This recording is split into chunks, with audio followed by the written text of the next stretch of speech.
So this one is pretty serious and I'm a little late to the party, but let me read you this headline really quick.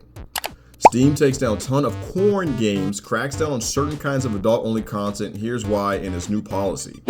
So Steam is a platform where you can buy games from for PC basically, right? I think I might have said PC twice there. And what happened was credit processing companies, which are like for example, your Visa card has a whole nother company that runs your transactions and make sure everything goes through or blocks things that aren't supposed to go through is what they do. And what happened is one of those companies reached out to Steam and said, hey, we don't like that people are using our card for, these adult games. So Steam kind of caved in and started to remove said games from their platform. Now, this is a super slippery slope. Say that 5 times fast. Now, for me, it raises a few concerns, right? Why are you looking at what I'm spending my money on?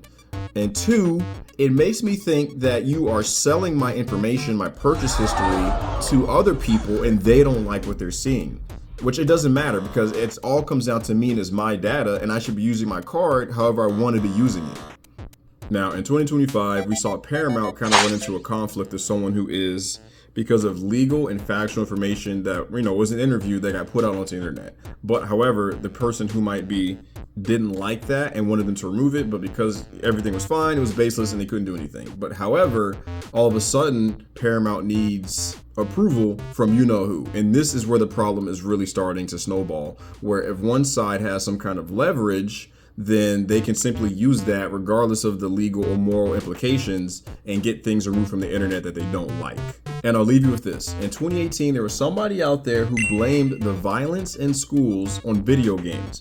And we all know that's not true. However, due to recent outcomes, it seems like if you have enough pull, then you can do the same thing that happened with Steam and the credit processing companies, where if you don't want something there, you can kind of act nicely to get rid of it. And like I said earlier, it gets really slippery because how long before Call of Duty's gone, or maybe Grand Theft Auto, or your favorite game? Where do we draw the line and where do we push back on all the censorship that's happening? Just some food for thought, but I'd love to hear your thoughts on this. Y'all stay safe out there. Follow, like, sub, and all that good stuff. Peace.